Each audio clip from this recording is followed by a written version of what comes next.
If you've ever been triggered, you know exactly what it feels like. 1 minute, your day could be going like this.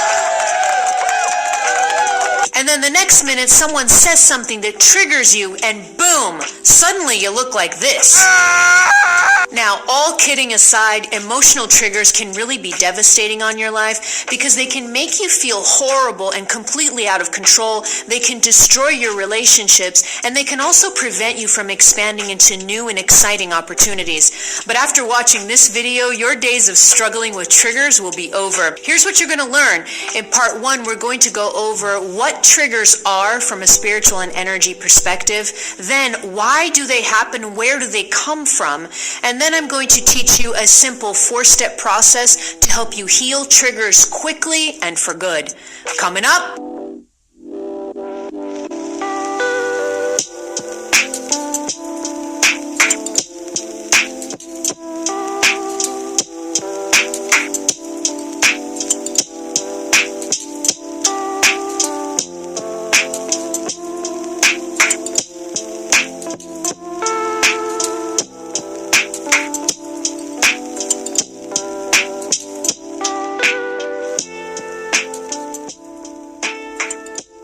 Hello, beautiful soul. That intro that you just saw is for the Healing and Retreat Center Rhythmia, located in Costa Rica.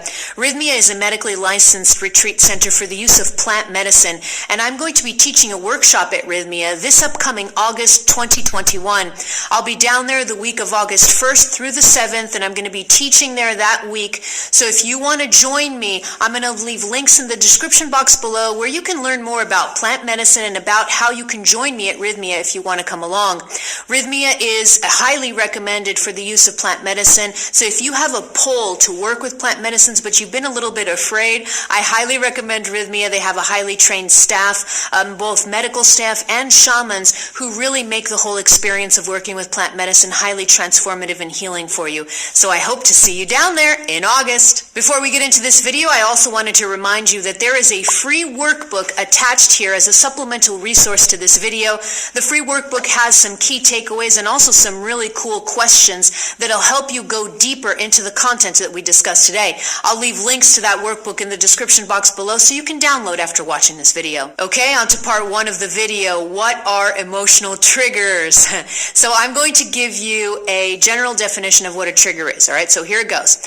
An emotional trigger is anything that can cause a rapid and intense emotional reaction within you. Okay, so there's the general definition of a trigger, and there are some key characteristics that make triggers really uncomfortable and sometimes very difficult to work with. All right, so I'm gonna go over some of those characteristics. The first one is that triggers are rapid onset. Okay, so this is probably one of the most uncomfortable things to work with the trigger, is how fast they are, how rapid they are in their onset. So I can be going about my day having a wonderful, wonderful day, nothing's wrong, everything's going great, and then something happens. Either maybe I'm watching a movie, and I see something in that movie that reminds me of something from my past, or my partner says something to me that triggers me, and immediately I go from having a great day and being in a wonderful mood to being totally and utterly emotionally triggered and feeling totally out of control, and I could go from one state to the other in a fraction of a second. All right, so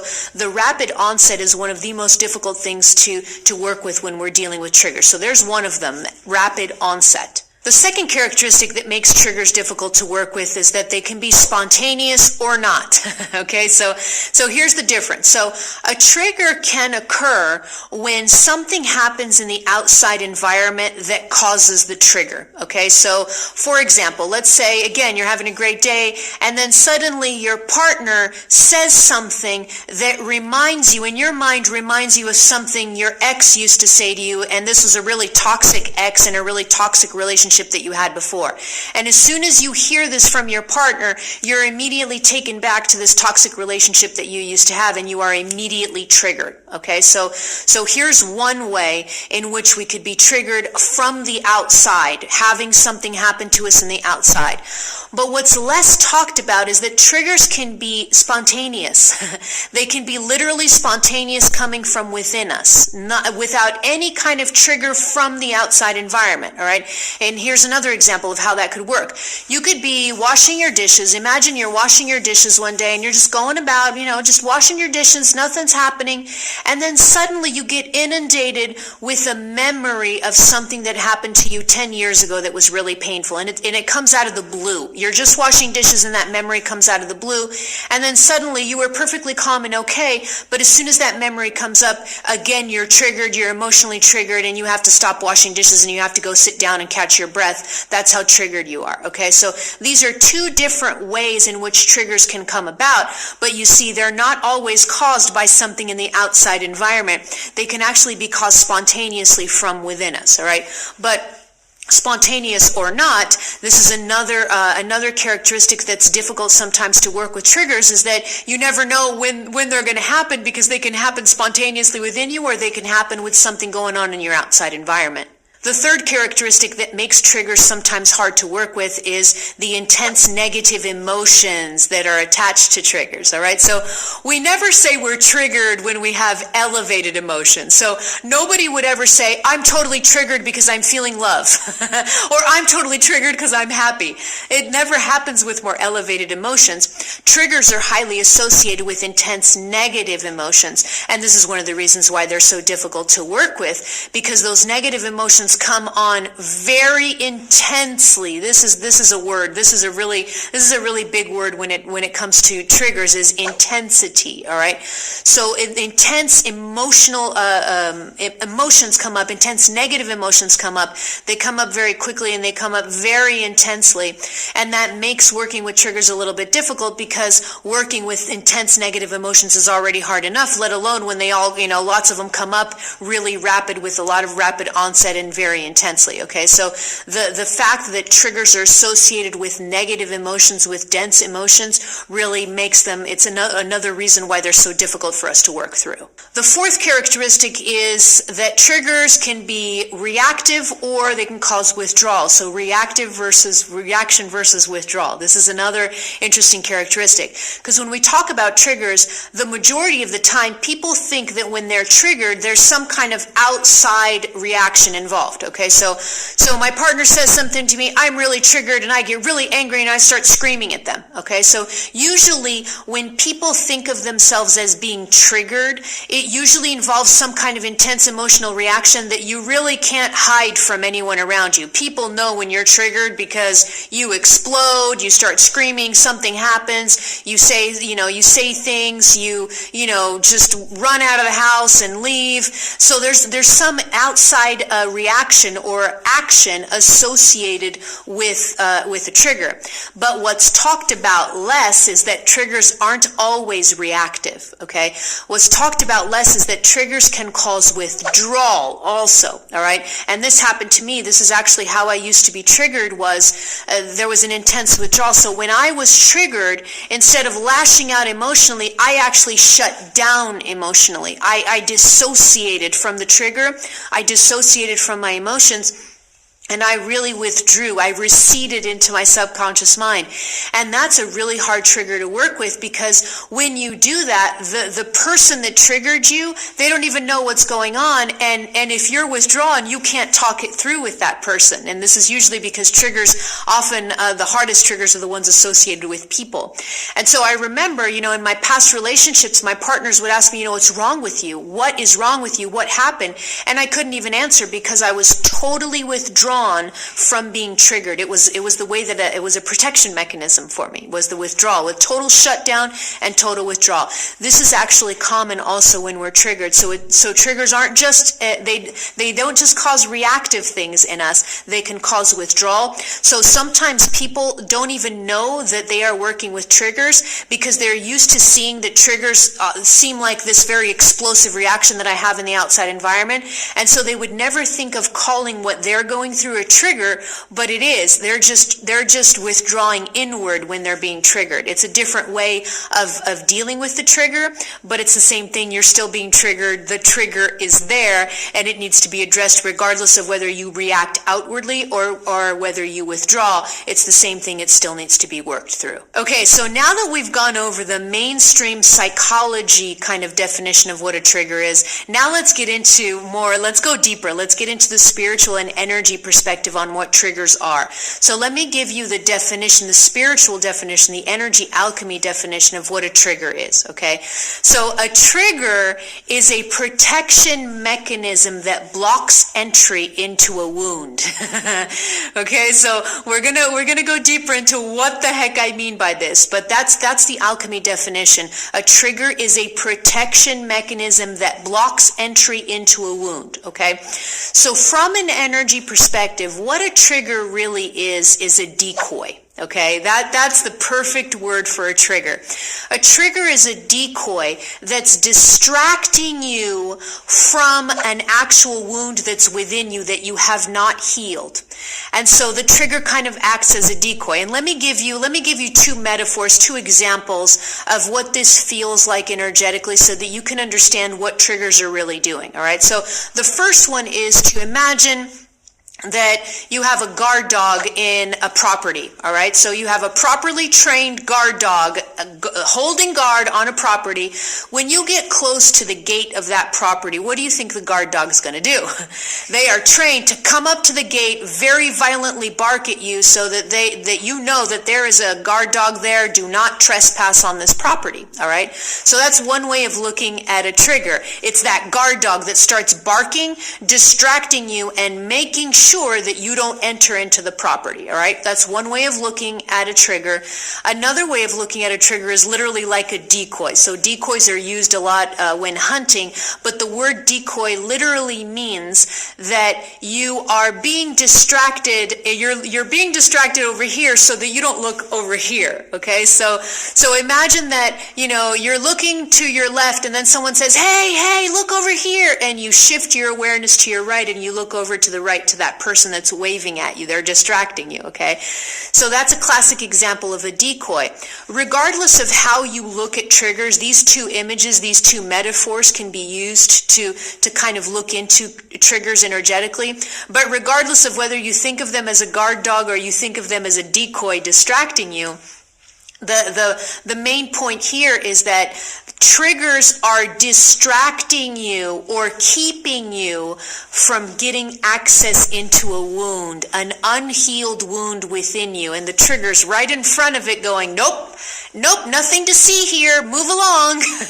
Okay, and that's what's really important to understand about triggers. If you don't know this energy definition and you don't understand what a trigger is doing, that the trigger is actually put into place as a protection mechanism. Now, I'm using air quotes, so if you're watching this on podcast version and you don't, that's why I'm saying I'm using air quotes here, because the fact that the trigger is put in place as a protection mechanism, that could have been true early on when you first were wounded, but then it really isn't true later on, because really what the trigger is doing, it's not protecting you anymore. Right now, as you're watching this video, you're an adult, because I don't have children watching these videos probably, so you're an adult, and as an adult, I can tell you with 100% certainty that your triggers are not protecting you from anything. They're actually keeping you from healing the core wounds that are right behind the trigger, all right? Those wounds have not been healed. And the reason that we spend so much time not addressing the wound and not healing the wound is because we're too distracted by the trigger. How do I cope with triggers? How do I deal with triggers? The trigger is really the least of your problems because the trigger is there. It's in place because there's an unhealed wound. Without unhealed wounds, I have no triggers. Okay, so this is a really important part of triggers that needs to be understood. They're there as a decoy trying to distract you from unhealed wounds that really need to be addressed and healed. So let's use an example so that we could see this play between triggers and unhealed wounds. Okay, let's use a concrete example. Let's say that your neighbor, one of your best friends is your neighbor, and they come over and they say to you one day that they're going to move across the country. All right, so they're going to move across the country. They've been your best friend for a really long time. They've lived next door for a really long time. And then suddenly, as soon as your best friend says they're going to move across the country, you're immediately triggered. And you're triggered because in your past, there was some sort of abandonment that you endured. And as soon as your friend says that they're moving away, that immediately triggers the wound of abandonment that was not healed in your life. Okay, so you see, it wasn't that your friend is moving away. That's not the issue. The issue isn't that your friend's moving away. The issue is that your friend moving away triggered a deeper wound that was unhealed in you, a wound of abandonment that you had way before your best friend even came in the picture. All right, so this shows you the play between triggers and unhealed wounds, right? And this is why a lot of times when we're triggered, we can go into distractive or decoying behavior. So a lot of times when we're triggered, we can go into emotional eating.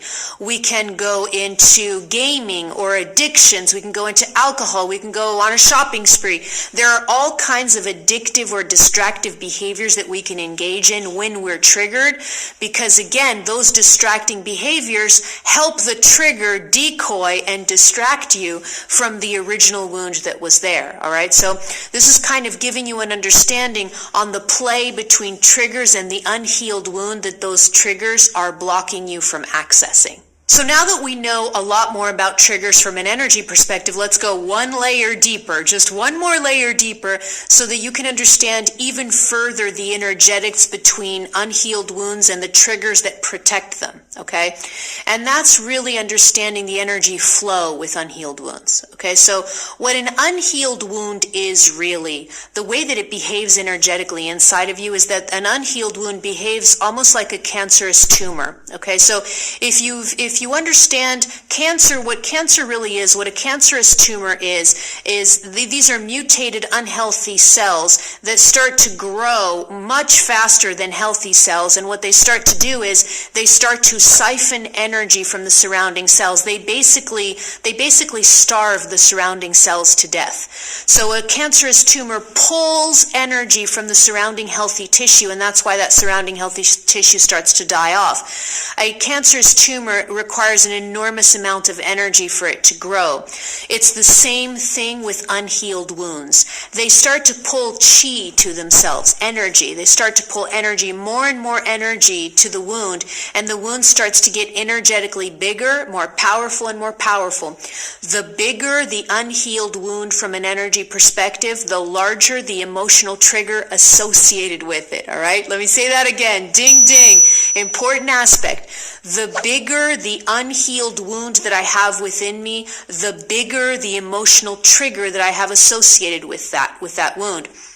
This is super important for you to know, because you can actually start to list the unhealed wounds within you in the order of importance and of depth. Okay, so you know that if you are really triggered regarding a certain topic, if the trigger is so big and almost uncontrollable, you also know now that from an energy perspective, the wound associated with that trigger is enormous, and it's siphoning a lot of energy from your energy system. Okay, so here's a little bit of an energy and a deeper energy alchemy understanding of how this works and why it's imperative for you to not only work through the emotional triggers, which we're going to get into in a little bit, but also to get to the core of that unhealed wound. Because when you do that, unless you get to the core of the unhealed wound, you're never going to be able to fully deal with triggers. This is why sometimes the advice out there given on how to deal with triggers is too superficial, because they're teaching you how to work with the trigger, but they're not addressing the unhealed wound that's siphoning all that energy that's actually feeding the trigger. Okay, so that needs to be dealt with. But now you know, after understanding this energy perspective, what's going on from an energy perspective is that these wounds and these triggers are pulling energy towards themselves, and the more they pull, the more the bigger the energy gets, the more in control of your life this wound becomes. On to part 2 of the video. Where do they come from? Where do triggers come from? Okay, so the majority of triggers usually come from some sort of childhood experience experience that you had at a time when you were emotionally and spiritually immature to deal with that issue that was going on in your life. And so the wounds were created, and then those triggers were created in response. Okay, that's the most common. Usually our biggest triggers do come from childhood and things that we went through in childhood. And that's why an emotional trigger can sometimes be we can have such immature reactions when we're triggered. I mean, isn't this true? Have you ever noticed in yourself that when you're triggered, it's almost like you revert back to being a child? That's literally what happens. Why? Because the inner child, the one that was originally wounded, when she's triggered, she comes up and she takes control of your energy system, and suddenly you go from a completely mature adult to a totally immature tantruming child.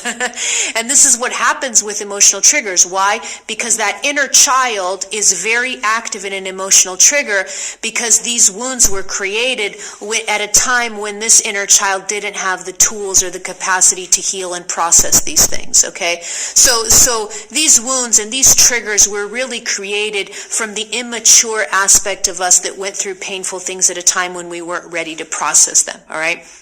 That's where the majority of triggers are born, but it's not just in childhood, okay? So I'll give you an example of how a trigger can actually be born in adulthood, all right? Because that can happen also. It's not as common, but it can happen also, especially people suffering from PTSD or trauma that happened in adulthood. So here's an example. Let's say you're, driving down the highway one day and there's a horrible multi-car accident and you just get piled up in the middle of all these cars. Multiple people die, and so this is a really traumatizing experience for you. In that moment, you can have a wound be born from that trauma, and as soon as a wound is born, a trigger can be born also with it. Okay, so this just to give you an illustration that triggers aren't always born in childhood. They can be born at any time where we experience some kind of traumatic experience, even if it's in adulthood. Now, the difference here and why triggers are less common when we're adults is because when we go through a traumatic experience or when we go through a painful experience as adults, the likelihood that will turn into a PTSD or to some kind of complex trauma is lower because we're already mature adults, right? So we already have a more mature way of going through problems, of seeing life, of being able to work through emotions. We have totally different skill set and tool set when we're adults than when we're children. We have absolutely no way of coping with these things when we're children, all right? So even though you can go through pain and very painful experiences in adulthood, that doesn't always mean that they turn into unhealed wounds and into triggers, all right? Because you can heal right through those things when you're an adult a lot more easily than you can when you're a child. But this isn't to say that triggers can't be formed, because again, if you go through something highly traumatizing like this car accident that I was just talking about, or some other horrible thing that can happen to you, it's perfectly normal for you to have unhealed wounds that then create triggers, and so we have to work through those triggers and work through those unhealed wounds. But this is just to give you an understanding that the majority of triggers are born in childhood, but not always, okay? So when you're looking at your life, you'll be able to now see with more accuracy, where were these wounds born? Where were these triggers born? Was it in my childhood, or was it because of something that I went through as an adult? On to part 3 of the video, how to heal triggers. All right, so I'm going to share with you a really powerful 4-step process. Take this step by step in sequence, and this is really going to help you heal triggers for good, all right? The first step in this process is to change your view on triggers. Oh my God, this is so important to change your view on triggers, because usually the way that we view triggers is something that we need to avoid, something that we need to run away from, something that we need to make the outside world adjust to us so we don't get triggered. That's usually what we do. We spend a significant amount of time telling other people what they should say or what they shouldn't say around us so that we don't get triggered. So we want the outside world to mold itself so that we don't get triggered. That's usually how the majority of people respond to triggers. Others, they just really want to learn how to cope with triggers. And I'm using air quotes because I really hate that word, coping with something. Because when you're coping with something, what you're really saying is you're never going to get rid of it. You're never going to solve it. You're just going to cope with it. And I don't believe that that's the way to go with triggers, because triggers can be eliminated. They can be healed once and for all. And this first step really helps you with this, completely changing your view on triggers from a view of you wanting to avoid triggers at all costs so you don't get upset, to a view where you start to understand that triggers are actually priceless in your healing journey. All right, so I'm going to share with you one of my favorite mantras, and this mantra will hopefully change your life, all right, when it comes to triggers. And here's the mantra: triggers are my best friends. I say this mantra a lot. Sometimes people freak out with me a little bit because they're like, what? Triggers are never going to be my best friends. Are you insane? Triggers make me feel horrible. Why would they be my best friends? They are your best friends because now, from all that we've been talking about in this video, you understand that a trigger is a decoy keeping you away from a core wound. So if triggers are my best friends, what they're doing is they're showing me wounds, unhealed wounds that I didn't know I had unhealed in me. You see, isn't that amazing? It means that every time I'm triggered, if I am triggered in the present moment, you can look at yourself in the mirror and you can say, I'm triggered because I still have wounds. All right, let's heal them. Isn't this amazing? Isn't this way better than walking around in life without even realizing that you have unhealed wounds in you? Isn't it better to just see them? And the way that you can see unhealed wounds that are very repressed sometimes in us is through triggers. The triggers are so big, they're so disruptive of your life that when you have a trigger, you can't really ignore it. So now when you shift your awareness on what triggers are, you can go from an understanding of saying, triggers are something that I need to avoid, to saying to yourself, triggers are my best friends, and from here on in, whenever I'm triggered, I'm just going to say to myself, there's another unhealed wound that I need to see and heal, and you're going to go right into the healing, okay? So this first step is crucial, and it really, just by changing your perspective on how you see triggers, what this is going to do, it's immediately going to calm your system, but it's going to decrease the fear. Because if triggers are your best friends, you're not going to be afraid of being triggered anymore, right? So fear is going to diminish from your system, and you'll be able to work through the trigger when you are triggered the next time, all right? So this is step number one. Completely shift your way in which you look at triggers, and when you do that, when you understand that triggers are like a gold mine that could take you to unhealed wounds that you didn't even realize you had, now you're starting to get into this more spiritual maturity and emotional maturity that's required to get right to the core of how to heal triggers. One little side note that I wanted to leave here, ding ding, little side note on triggers is that we talked about the energetics behind the wounds and the triggers. So the bigger that wound, the bigger the trigger is going to be. So in a lot of senses, unless you change the way, before you change the way you look at a trigger, your triggers are really controlling you, right? If you expect your outside environment to change and to mold itself so that you don't get triggered,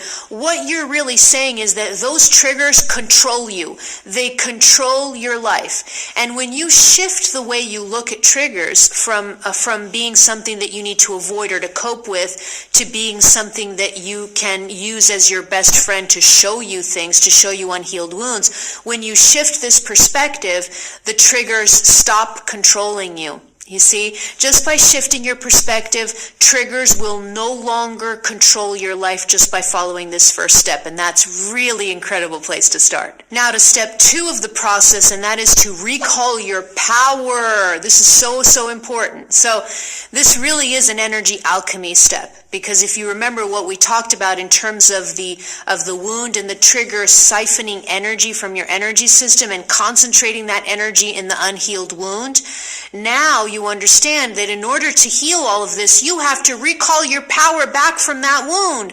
That wound and the trigger associated with it, that has to stop controlling you. And the way that you do that is you recall power. You recall the energy that wound has been siphoning from your energy system.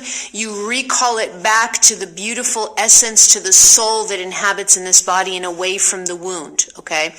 And this step is really drastically different from what we usually do when we're dealing with triggers. Because what we usually do is we either run away from the trigger, we emotionally eat, we drink, we do all kinds of different things to run away from the trigger instead of recalling the power and removing the power from that trigger. So all of these different behaviors that we do when we're triggered, this actually is showing how much power the trigger has over us, including a lot of times this is very common for us to actually expect the outside world to accommodate itself in order for us to not be triggered.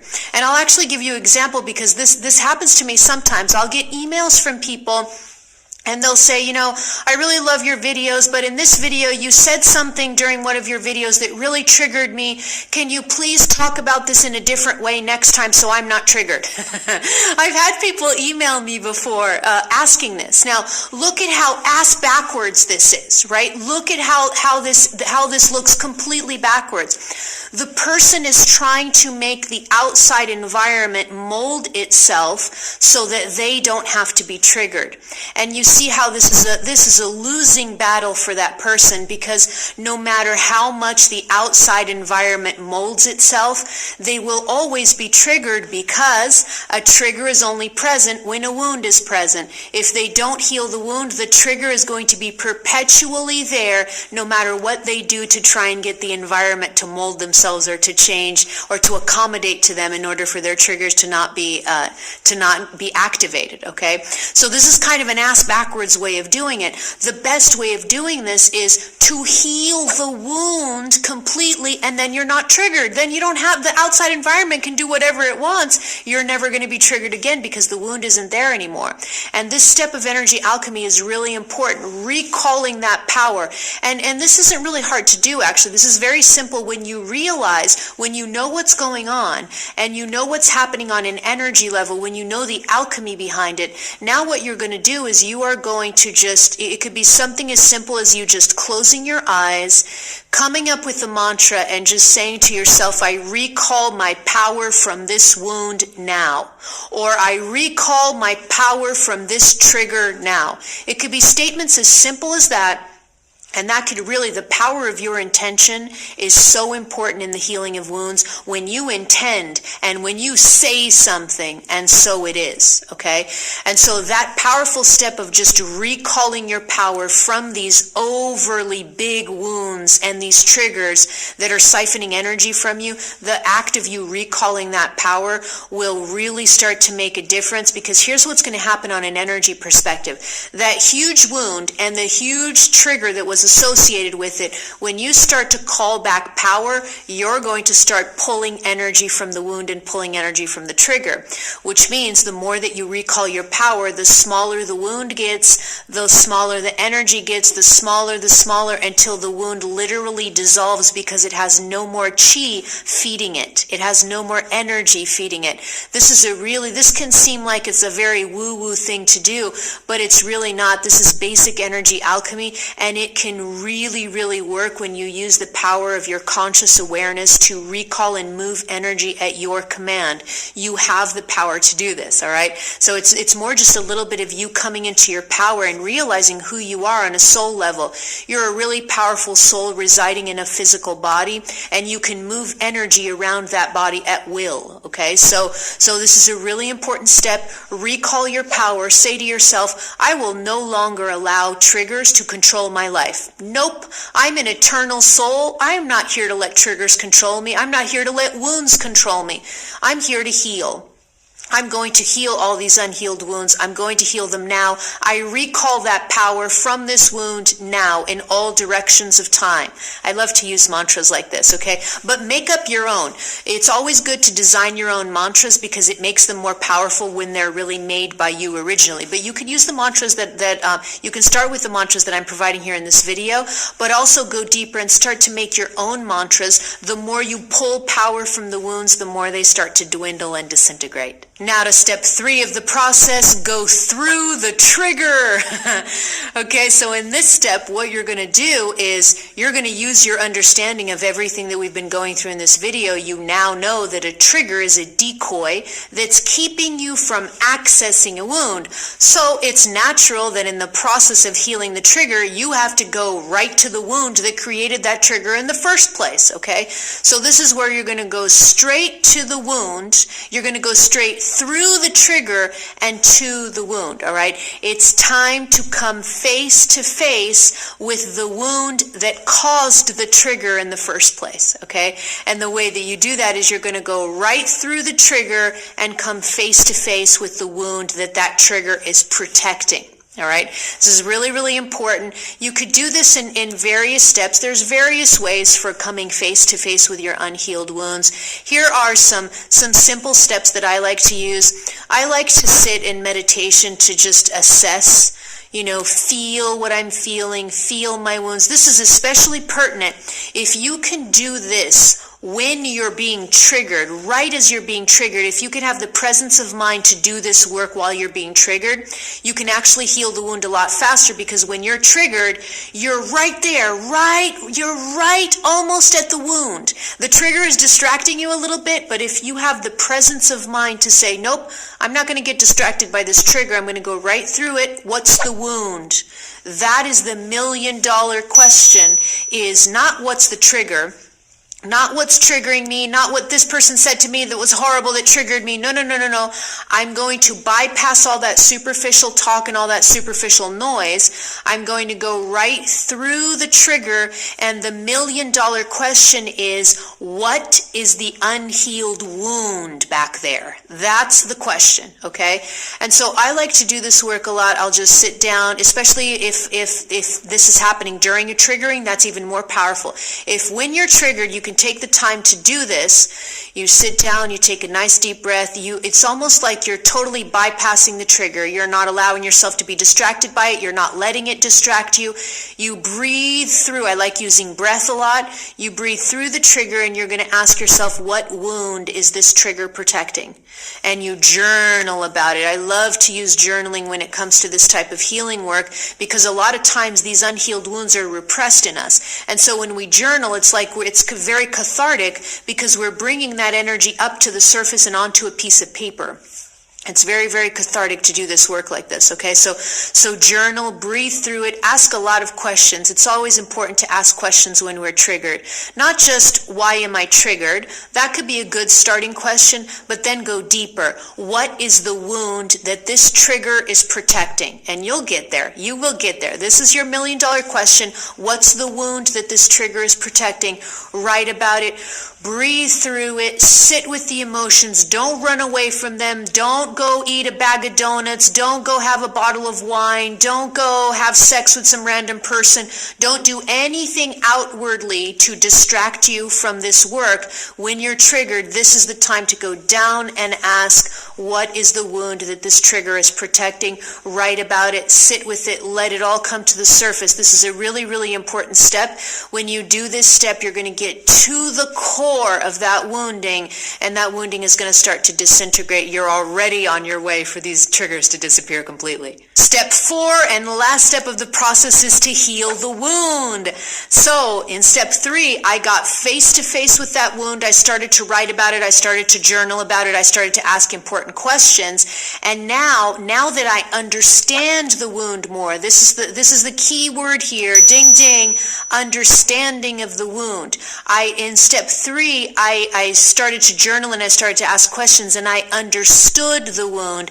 Now in step 4, I'm going to heal the wound. And that really, the healing of the wound already starts with just being aware and being conscious of it, and also understanding it a little bit more. When you do that, you're going to already be healing it. All right. So this healing of the wound, really in this step, what I'm talking about is emotional processing. Here's another term that fell on my head right now. Emotional processing. Ding, ding. Okay? This is literally what it means to heal a deep wound, is processing the emotions associated with it.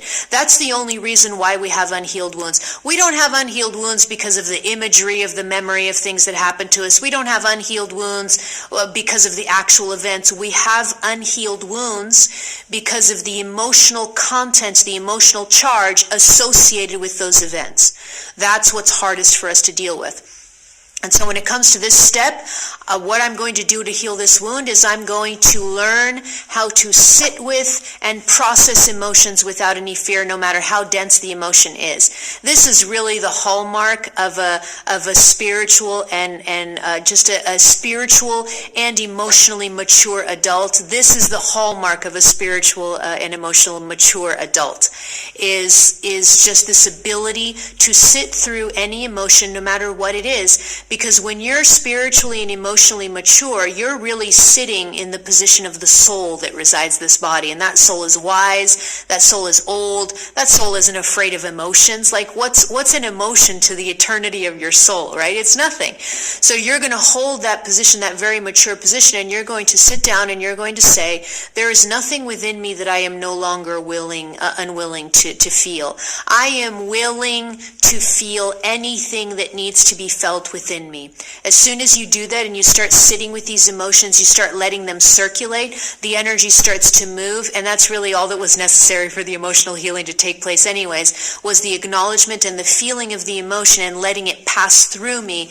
That movement of energy starts to dissolve the emotional charge, and once the emotional charge starts to dissolve, so does the wound that it was feeding, okay? So this part here is literally a lot just about, now that you understand the wound from step 3, now you're going to let that energy circulate through you. You're going to bear witness to that wound. You're going to feel it, and you're going to let the energy move through you, okay? That's really what's meant by healing the wound, is just doing this more mature approach to emotional mastery, but to emotional processing also.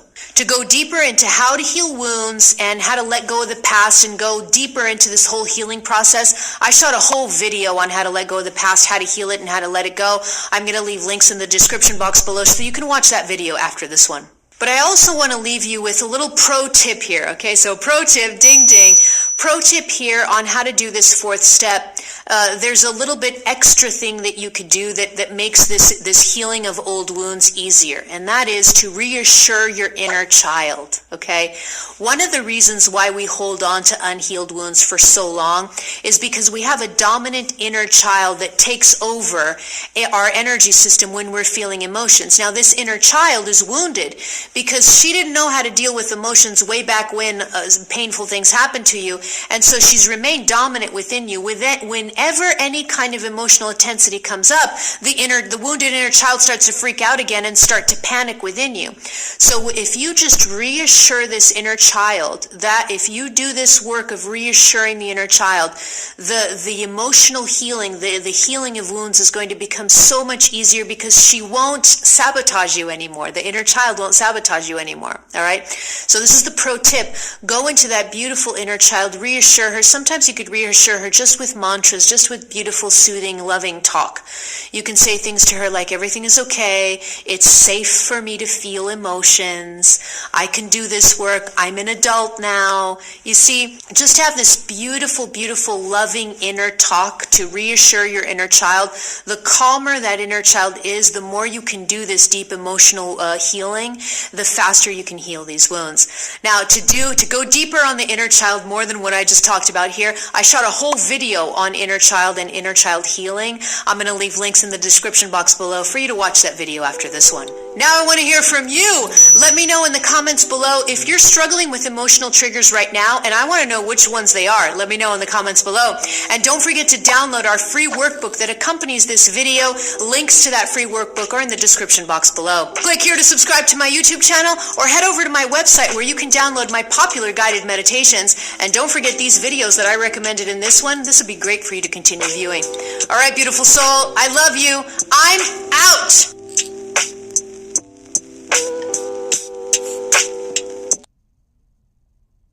Ladies and gentlemen, boys and girls, good morning, good afternoon, and good evening, depending on where you're at. Welcome to the highly anticipated inaugural episode of Psychological Warfare. I'm Nicholas Cardot, and I'll be your tour guide today as we journey into the dark and mysterious abyss of the human mind. I'm Keith Blumendahl. I'm a sweet-ass mother trucker looking for a good time who isn't afraid of anything. Well, at least that's what my Urban Dictionary says about my name. So in reality, I'm just an entrepreneur, and I'm here to help out with Nick and Dustin here. And we'll be introducing the series and explaining just how powerful psychological triggers are. And I am Dustin. I am a creative lunatic. I'll be providing some psychological triggers and practical applications, specifically related to social media and design, principles that you can use to explode your branding and marketing efforts, both online and off. And if you're ready to take your business to the next level and get your target audience to start taking action, then welcome. Throughout today, I'll be moderating the comments. Like I said in the comments over on the event page, bear with us. The comment tracker isn't playing nice, but we did get it working on the YouTube page. So let's blow these comments up and get them up to 500 and have a good time. All right, today's topic is behavioral triggers. We're going to explain what those mean, what that term means. Then we're going to talk about some different classifications of behavioral triggers and how to make them more effective. And then we'll be talking about a chain of events, and we'll explain more about what that means and how it will help you to get people to take action for you. First, let's explain what a behavioral trigger is. I'm going to do this by telling you a story about a large fish, a dancing fish, and another fish. There's a large fish that it's a predator fish, and it looks for small schools, for schools of small fish that it can swim through and eat a bunch of fish at a given time. There's this one small fish, however, who is not afraid to approach to this predator fish. It's called the cleaner wrasse. When the wrasse approaches this big fish, it moves around in the water in such a way that would be considered like a dance of sorts. And when this large predator fish sees that dance, it becomes very, very calm, completely pretty much catatonic, and it opens its mouth up wide. This cleaner fish goes inside of the mouth of this predator and actually eats fish parts and things like that out of its mouth and cleans its teeth. Now, the large fish gets a free trip to the dentist. The little fish gets a free dinner. And all that was based on was a behavioral trigger that small fish triggered in the large fish. That's an example of a behavioral trigger. There's a third fish that it's called the saber-toothed blenny, but we're going to call it the Nigerian fish prince, or the Nigerian prince fish. Sorry, I said it backwards. This one has learned to imitate the cleaner fish, and it does that dance, and it triggers that catatonic passive state of the predator. Once it does that, it then goes up and takes a bite out of the predator fish, the large one, and then swims off before it can wake up and come out of its catatonic state. The point of this story is the way we do business online or in the real world or anywhere else should be like the first relationship. You're going to use marketing triggers, and you're going to try to get people to interact with your business and your company. But when they do, you should be providing something that is valuable and useful back to them. You should not be like the Nigerian prince. I'm sure you've gotten emails from them. They're trying to hit triggers in your mind to basically scam you out of your money. So make sure you're using these principles ethically, and you're just using them to maximize your business effectiveness. I'll give you two more examples real quick of behavioral triggers in the wild, and then we're going to shift gear from looking at animals, and we're going to bring it down to the way the human mind works. Mother turkeys are the same way as these fish in that they have a very unique behavioral trigger as well. They rely on a cheep, cheep sound that their young make, and if their young stops making that cheep, cheep sound, they'll actually either stop caring for their young or even go so far as to kill it. The arch nemesis of the turkey is a polecat. If you take, so much so that if you take a toy stuffed polecat and set it near a mother turkey, that mother turkey will attack it and work on tearing it apart. But if you take a stuffed turkey and you put a tape recorder inside of it that plays the cheep, cheep sound of a baby turkey, then it will care for that polecat as if it's its own. Now that's a very unusual behavioral trigger, and we laugh about it, but we have similar triggers like that. The male blue jays are the same way. Male blue jays, if they see another male blue jay, they will attack it to defend their territory. But if you take the blue tuft of feathers that's on that blue jay and you paint it another color like brown, then two male blue jays will sit right side by side with each other and just completely coexist happily. If you take a tuft of blue feathers that are the same shade as a male blue jay, just a lifeless dormant pile of feathers, and set it near a male one, that blue jay will attack it on sight. That's a behavioral trigger. When it sees blue, it means attack. And we chuckle about the mental triggers that take place with animals, but people have incredibly similar tendencies. Over to you, Keith. Yeah, that's true. And what I'm about to talk about has to do with preceding events. So there was a study done where they took some college kids and they put their hands into 2 buckets of water, one hot and one cold. And in the middle was a lukewarm bottle. When they took their hands out and put them both into the lukewarm, the hot one felt cold and the cold one felt hot. So the preceding event is what triggered that in their minds. Right, and a good example of that principle, the trigger we're talking about there, is that what you see right before something will indicate how strongly you feel about it one way or the other. An example there was a retail store that sells pool tables who did an experiment one time. During 1 week, they told all of their salesmen to bring customers into the store and start by showing them the cheapest ones and then trying to upsell them to the nicer ones. Try to show them all the way up to the $3,000 ones from the 300 ones where you started. During the second week, they did the opposite. A customer would come in, they would immediately walk them over to the $3,000 ones and then show them progressively cheaper ones. Now, they sold relatively the same amount during the 2 weeks, but during the second week where they started with the highest price ones, the average sell price was around $1,000 per pool table, whereas during the first week the average sell price was around $400 or $450. So they pretty much doubled their income by going from the top down. And the reason for that is because when presented with a pool table that's $3,000, then when you look at one that's $1,000, you're like, oh wow, this is only 1/3 of the price. You go the other direction and you're like, wow, this is twice as much as that one I was looking at over there.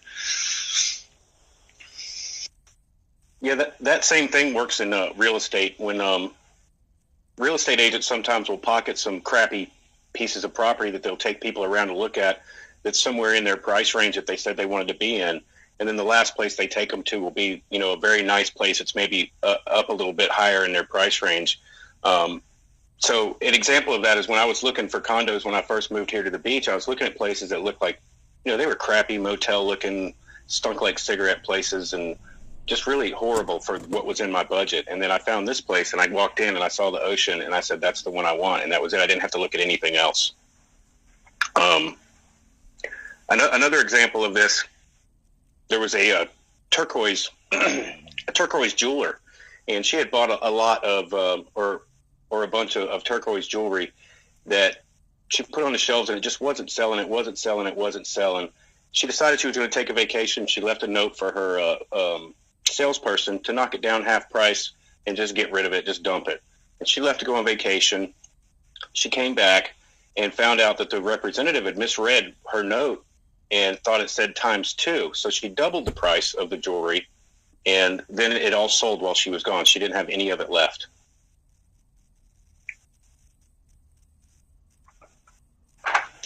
And that plays to the psychological trigger that we equate with the value of something is related to the price of it. You get what you pay for.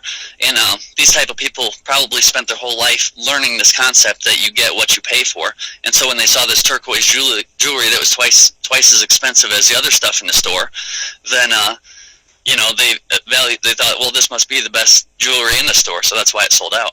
Tell us about that beach that you were telling us about that used to be, dormant and nobody ever went there, and then suddenly, Yeah, here on the north end of our island, we have what we call Freeman Park, and it's a park that you can drive out if you have four-wheel drive out onto the beach. There's not any place within hours of here that you can do that. So when I first moved here 10 years ago, it was free to go out here, and you could go out on the beach and you could go fishing, you could set up campsites, and you could have a bonfire and just have a good time. And it was a really great place to go hang out with your friends. 4th of July was awesome. We'd all light off fireworks and stuff like that. So it was free. And then I think a year after I moved here, they started charging people to go out there. And it started off at $10 a day, and I think you could get a year pass for like $40. Well, more and more people started coming.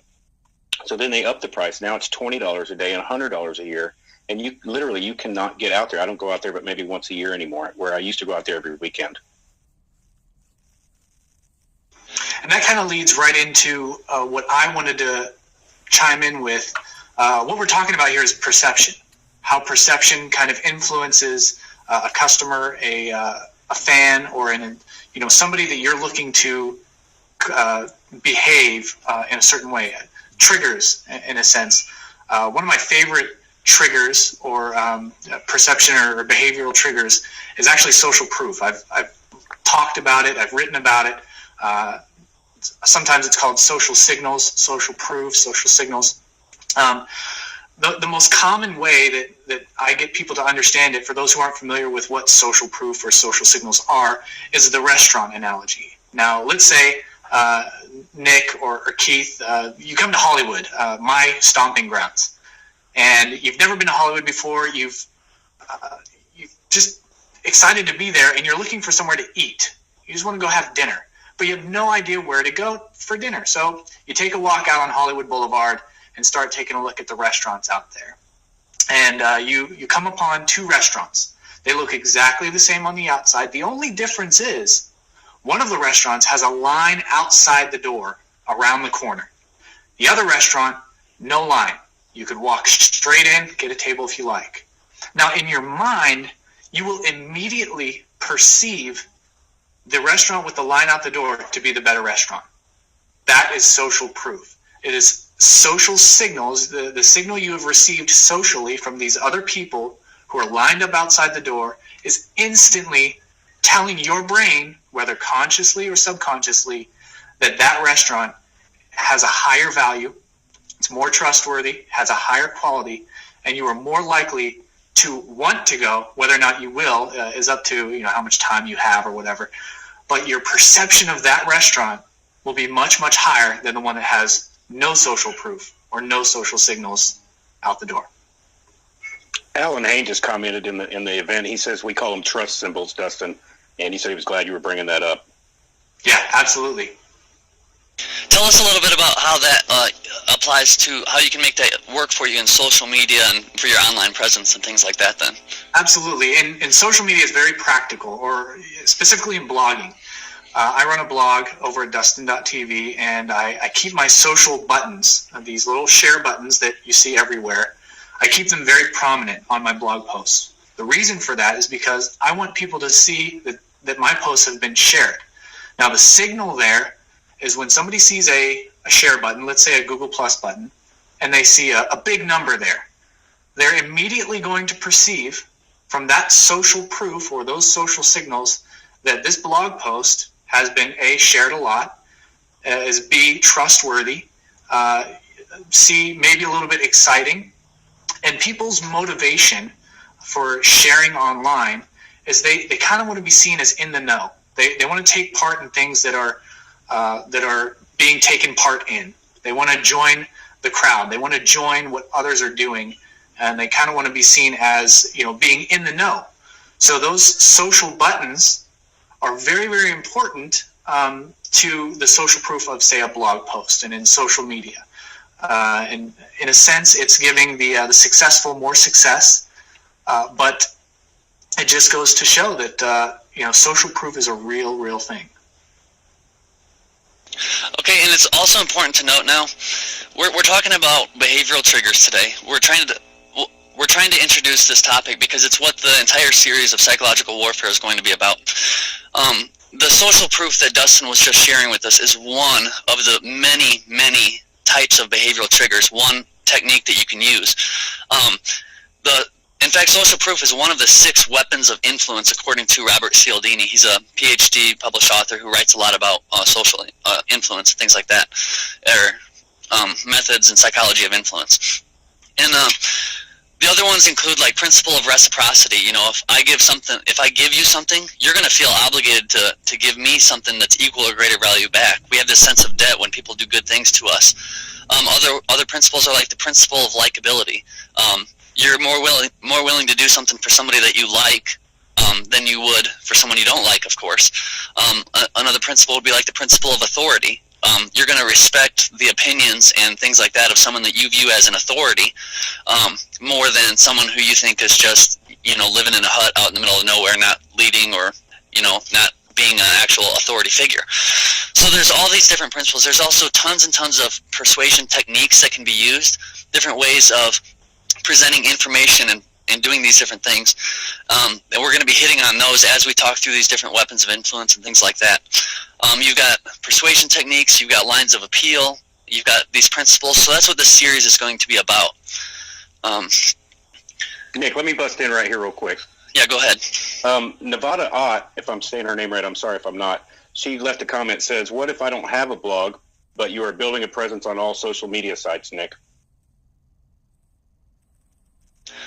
Okay, what if you don't have a blog, but you're building a presence on all social media sites? Well, that presence itself, whether it's for an offline business or for something like that, having that presence in your different social media platforms will send signals back to you as an individual and to your business.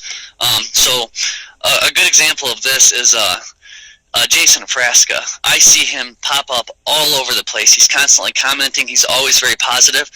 And by seeing him all around and seeing all these other people talking to him and engaging with him, it makes him seem very personable, and you want to know more about him. So you follow him back to see what it is he actually does. Dustin, what else would you say about this? Sorry, I was muted. I would say one practical kind of shallow social signal is the number of followers you have. We know that followers can easily be bought. They can easily be. You can go on Fiverr right now and buy 5,000 Twitter followers. Regardless, though, the perception is still the same.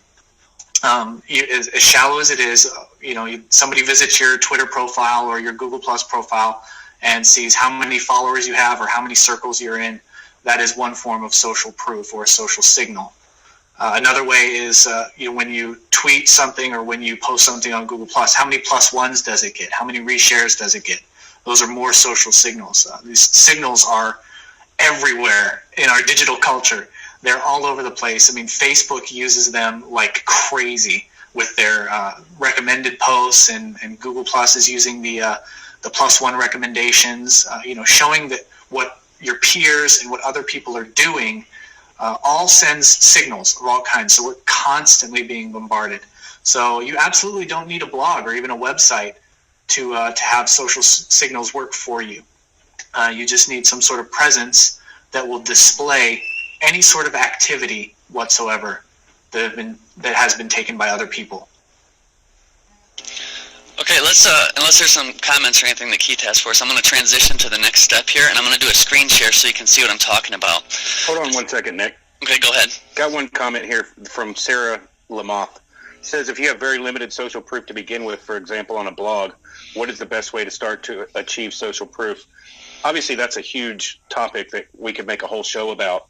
But I would just say, first of all, Sarah, in my opinion, is to just get out and communicate with people, get on the social media sites, have conversations like you're doing right now. Yeah, to follow with that, get out there and try to engage with people individually as much as you can, because the principle of likability is that if someone likes you, they're going to want to help you out more. So when you start making friends with people, they become your brand ambassadors for you. They'll start plussing your stuff and start commenting for you, and start sharing stuff. So focus on individual friends, and then that will what's the word for it? It will branch out in creating more and more different people that are interacting with you, and it'll increase the size of your audience because they're sharing it to theirs, and you have another friend who's sharing to theirs.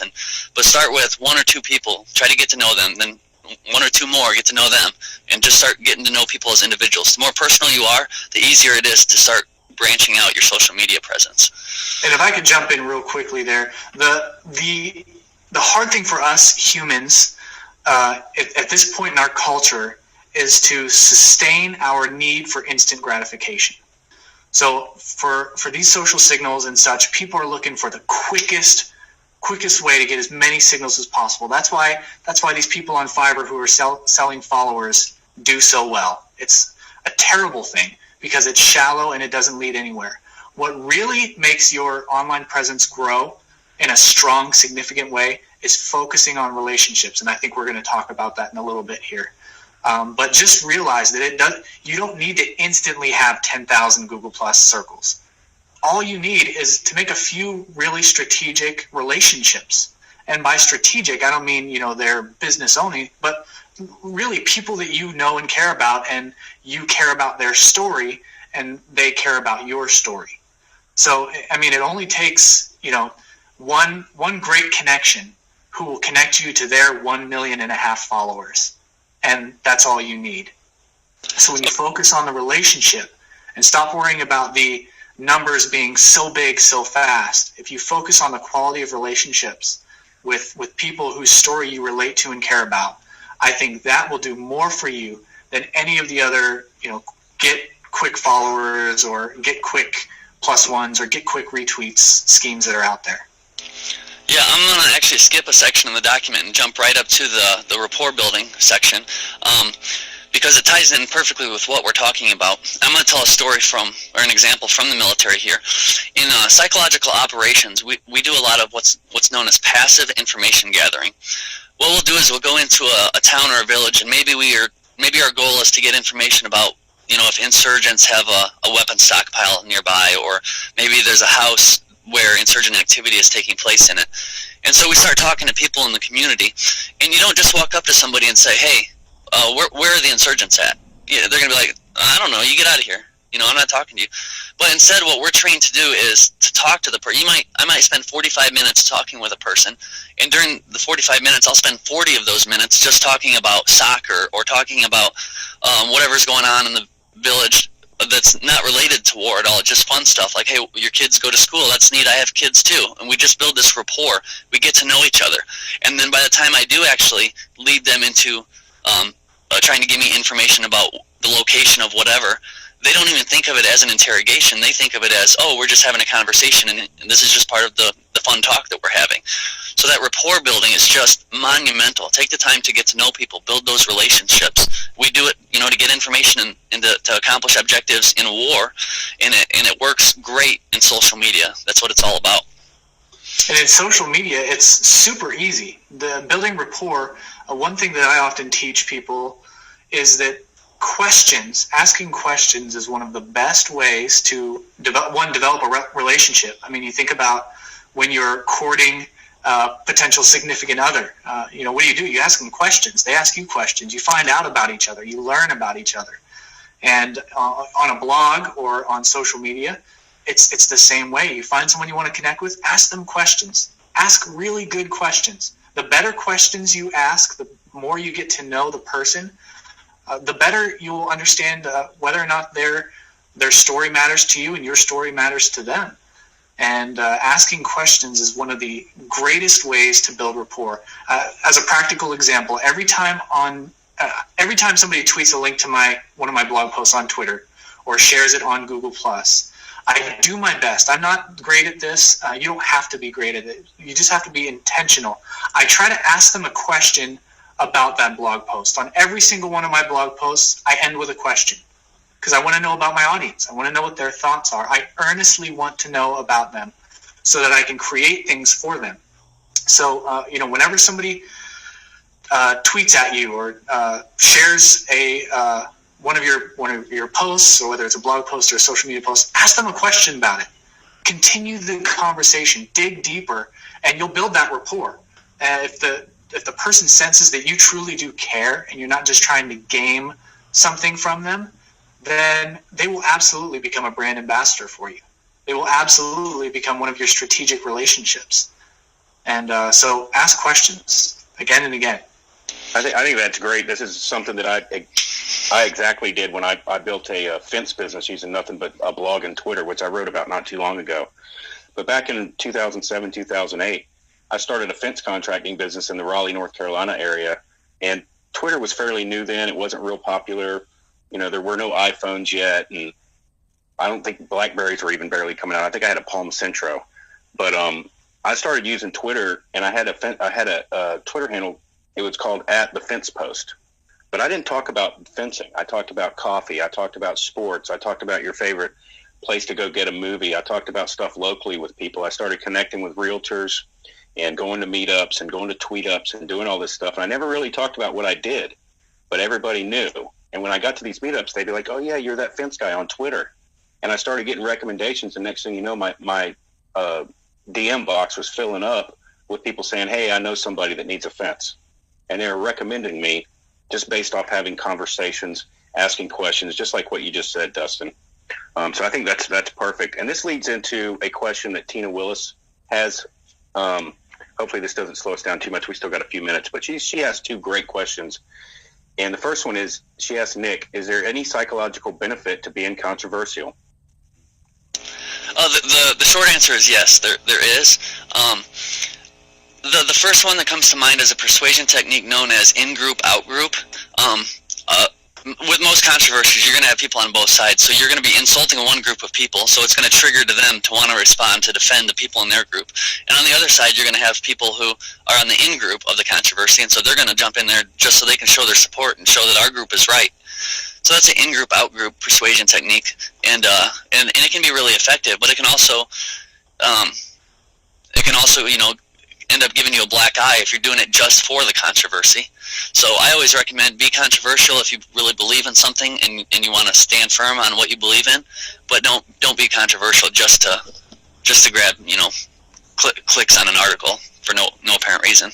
I liken it to something like iPhone versus Android. You can bring up something controversial like that, and you can bring a big conversation in about it, and there might be some heated debate about it, but it'll grab a lot of attention. Second question she had, and Tina Willis is from my old stomping grounds down in Central Florida. She's an attorney, and she's really up and coming on Google+, so I'm so glad she's here. She was on our Great Circle debate, and I know she has some opinion on this, and you guys know my opinion on this, but she asked Dustin, do you think there's any SEO penalty for adding spammy circles, or will that ever be? Great question. I do not know the answer. I think Google is guarding that kind of stuff very closely because they don't want people gaming the system.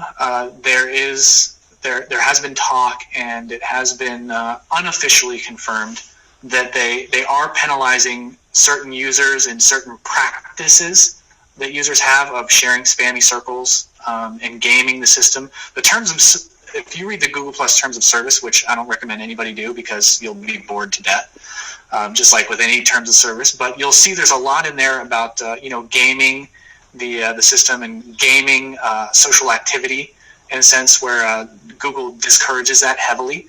So I do believe that they are actively seeing this gaming and spammy sort of activity, and they are penalizing it.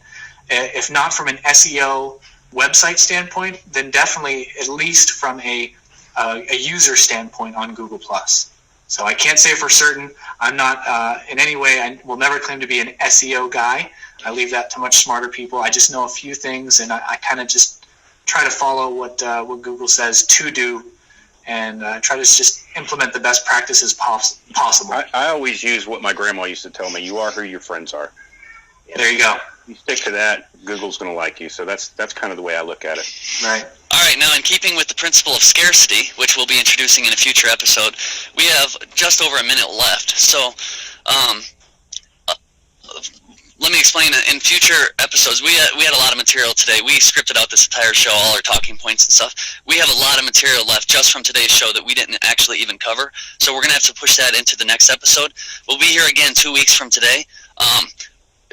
Dustin was filling in for Wade Harmon, but he's kind of a rock star, so maybe we'll see if we can twist his arm into joining us even when Wade Harmon comes back. We'll see what happens. And we'll be here every 2 weeks, so 2 weeks from today. Do you guys have any last things you want to say as we send folks off? Yeah, I want to give a shout out to Alan Hain for showing up. I appreciate that. And Tina, I'll be getting together with you to talk about your question you just asked. I appreciate you guys having the show and us talking about this stuff, and I'm learning a lot as we go, so I think it's just awesome. And hopefully everybody will continue to come along every couple of weeks, and we'll get these comment tracker thing working on the next one. It'll be easier for me to bring them up. Yeah, and Nick, thanks for asking me to join. I am often pretty busy, but this is an important topic. Learning how to be better people online, I think, is what we're really getting at. How to be more effective, how to communicate more effectively. It's not necessarily about manipulation or getting people to do things they don't want to do. It's about communicating in a way that will share your story better. As a branding guy, as a communications and both visual and written guy, I love this sort of stuff. I love these conversations. So thank you for letting me be a part of it. And anything I can do to help move the conversation forward, I will absolutely be here. And if I can't be here, I'll definitely be in the comments section chatting away. Yeah, let's keep the conversation going in the comments as long as we can. Yes, for sure. I'll definitely be jumping right into the comments when this is over. There's a whole lot of great questions in there. I couldn't get to all of them, so. Yep. And one thing, too, I want to put this out here. A lot of the comments we'll answer in the comments as well, but also we're going to roll some of these into our Google document that we're scripting our show with, and we'll incorporate these into our future episodes so we can really address them head on and get some good information about them. So, all right. This is Psychological Warfare, and we're signing off. We'll see you in 2 weeks. Thanks, guys. Adios.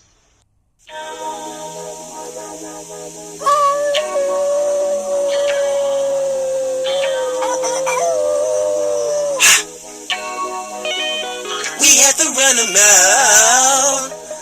Hey. Fake niggas don't get no love from Fookie. Fake music don't get no play from Fookie, baby. That horn right up. Hey. The trap with the cheese, you see a rat run them out. Fake love all around me, but I never had doubt. Some things not gonna change, I had to figure it out. There's a picture with a frame, but I just cut your face out. Run them out, run them out, run them out. We set the trap with cheese, so go ahead and run them out.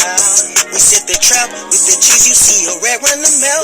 Fake love all around me, but I never had doubt. Ran him out, already knew what he's about. Kill your spouse, if you keep on running your mouth. Leave some bullets in your couch, walk on shelves cause you a mouse. And your body ain't lost and found. They still work from town to town. You a buster, you a clown, nigga. I love you like my brother, not for real like this. I even treat your children like they was my kids. Now I'm really sorry your life is end like this. Hope on our shit. Trap with the cheese, you see a rat run them out. Fake love all around me, but I never had doubt. Some things not gonna change, I had to figure it out. There's a picture with a frame, but I just cut your face out. Run them out, run them out, run them out. We set the trap with cheese, so go ahead and run them out. We set the trap with the cheese, you see a rat run them out. Fake love all around me, but I never had doubt. We set the trap with the cheese, you see a rat run them out. Fake love all around me, but I never had doubt.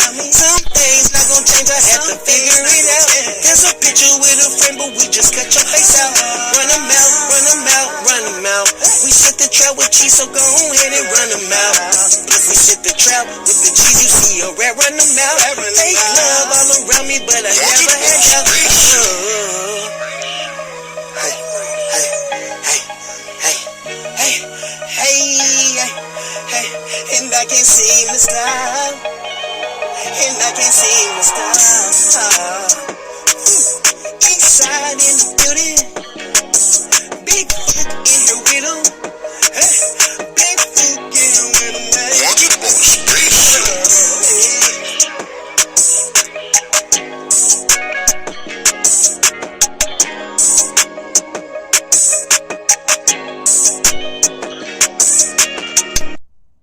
Mi squilla l'iPhone, sono intrappolato dentro lo studio, postato all'angolo, se passa una volante io sputo. Sto sfilettando con un cutter questo squalo crudo. Gente a cena, chiama Giuseppe, messe chiude la vena. La mia pischella cucina sta merda dentro al rifugio. Grattuccio l'oppio su sto piatto di spaghetti al tartufo. Che sti peoti non capiscono che fottono corretto mio.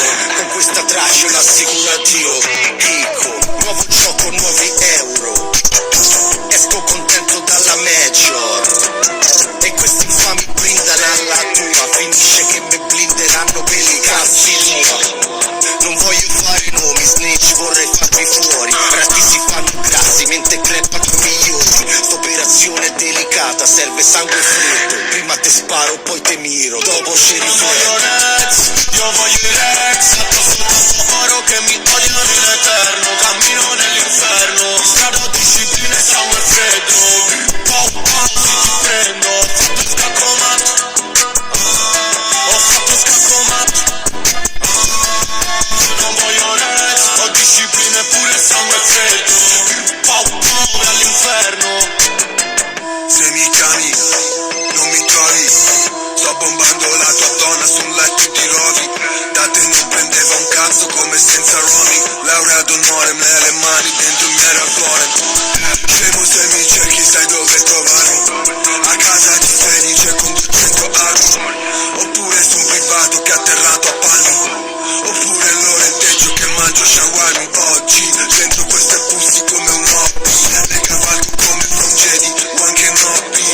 La mia musica è così reale che ci credi, la tua musica tocca ai bambini come i preti. Undertaker con un solo take, tu sei un ratto, sei una puta fake. Sento il fruscio dei soldi, mi faccio cullare, giullare, occhio alla giugulare. Non voglio Rex, io voglio i Rex, addosso tanto oro che mi odiano in eterno. Cammino nell'inferno, in strada ho disciplina e sangue freddo. Pau pau se ti prendo, ho fatto scaccomato, ho fatto scaccomato. Non voglio Rex, ho disciplina e pure sangue freddo. Pau pau all'inferno, non voglio Rex. Nuova giacca, nuova borsa, nuovi cash. In questa vita va veloce e corro fast. Quando vedo le sirene premo gas. Qua non si rallenta che il quartiere ti leva e ti dà. No Rex nel mio appartamento, all black in appostamento. Un occhio sempre aperto anche se sto dormendo. Non rischiare troppo nella calle, siamo più di 100. Corro la maratona, resta in pace ni sei. For real, for life, sto con 4 gypsy.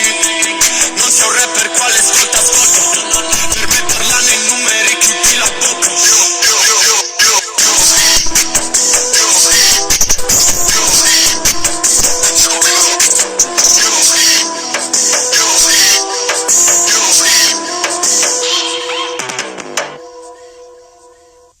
Never had no homicide come knocking at your mama crib. Never had no like niggas to fuck with their crib. You ain't never had no homicide come knocking at your mama crib. You ain't never get that phone call like, boy, the fuck you done did. I done had to tell my mom like, yo, chill, it is what it is. But I ain't going in for no question, they can suck my dick. But for real though, nigga, I ain't see shit. It's heard they hit him in his gutter, left him seasick. And I feel bad for his little brother who he be with. I done told the gang, chop the whip up when they see it. You know I'm always down to go catch a body. But everybody in the whip gotta have a body. Cause I can't risk having nobody tell on anybody. If I have somebody around me, turn them to a body. I swear I get excited when I do a drill. I swear I get excited when I pop a pill. I swear every time I talk about it, give me chills. He got dope to hit him in his head, now ask him how I feel. We just caught a op too, he got hit up. Made that boy feel him in his chest like a hiccup. Free the ops, when they touch down, they get sent up. And I got a shooter from Southwest, that boy tin up. Deal out in Boston with that 9 like I'm locked up. Good dog in the spittle with no name, he a John Doe. Free my nigga V out the jam, he got 5 more. Niggas don't wanna see me, we ain't get a blindfold. Every time we get a drop, a nigga get dropped. If you ain't tryna get dropped, then don't leave the house. He tryna beef on the gram, guess he need the clout. Every nigga in the D know what we about. How you cool with that nigga if he snitching? Every bitch I fuck be a 10 like she from Memphis. All in to the gang if niggas slipping. Free my nigga Cal out the feds, he was tripping. Free Cal.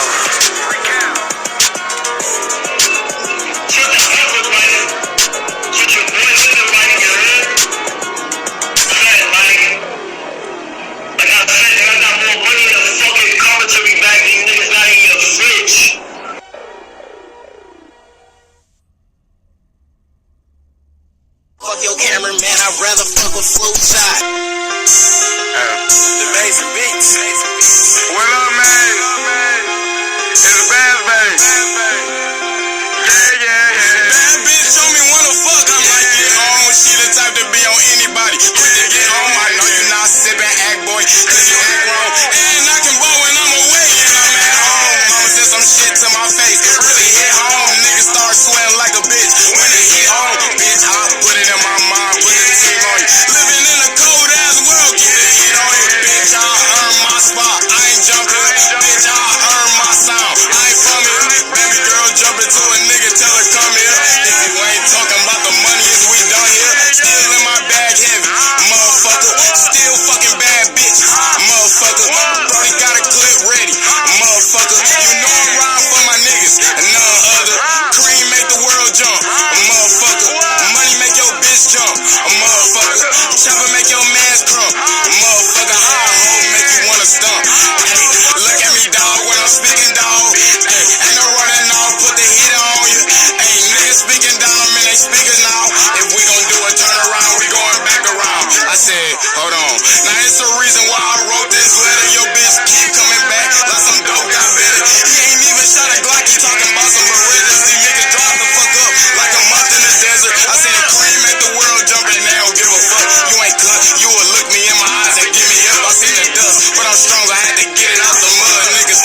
they sense, I'm thinking that they drinking mud. Still in my bag heavy, I don't wanna Chevy. Niggas speaking down on me, so you know I need to check them. We ain't doing disrespecting, you got answers, I'ma test. I had to ask that boy a question, and it gave that boy a lesson.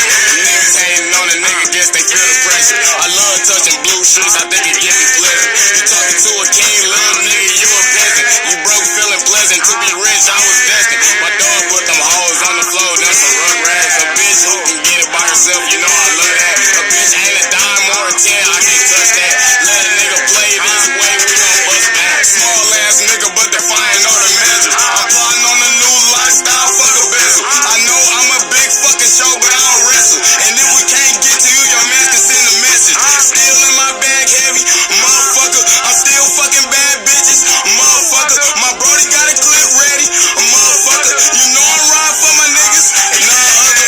Still in my bag heavy, motherfucker. Still fucking bad bitches, motherfucker. Brody got a clip ready, motherfucker. You know I ride for my niggas, none other. Cream make the world jump, motherfucker. Money make your bitch jump, motherfucker. Chopper make your man's come, motherfucker.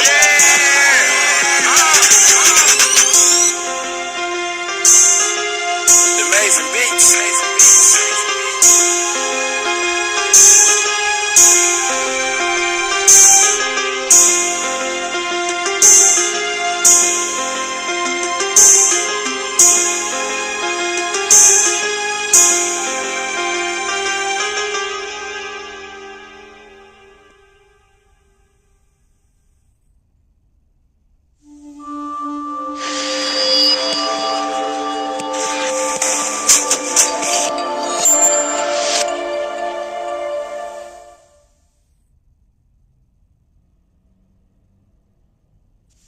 GMP shot it.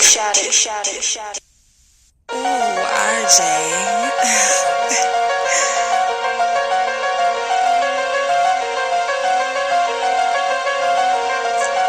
They always tripping, man. RJ always tripping, man. No, hey. We ain't gotta steal out them stores no more.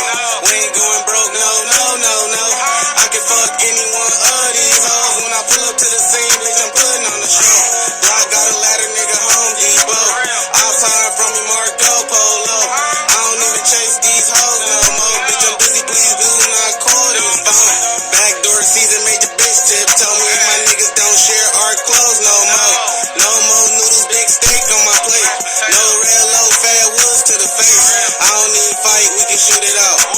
Bitch, I stay packing like I'm moving out. Good dick, got your bitch stalking.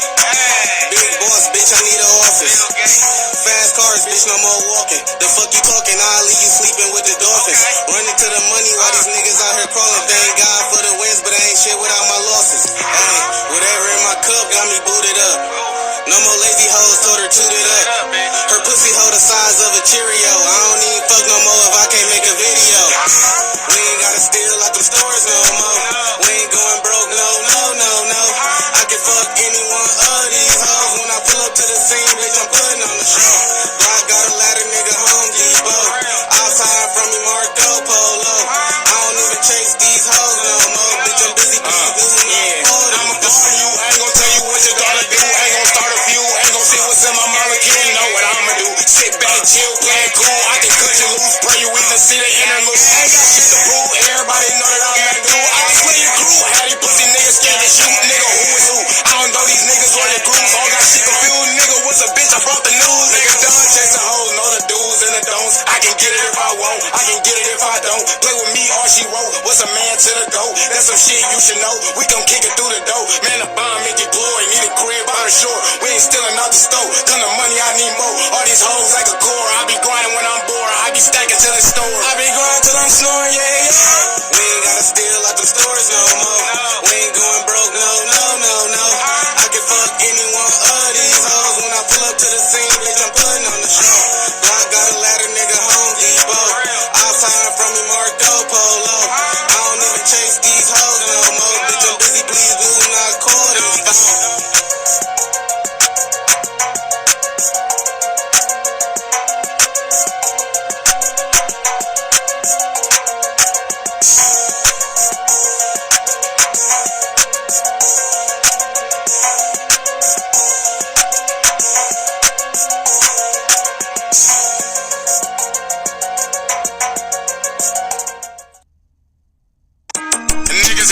them, they can't take it. Land on your bitch, no, don't let your bitch go, nigga.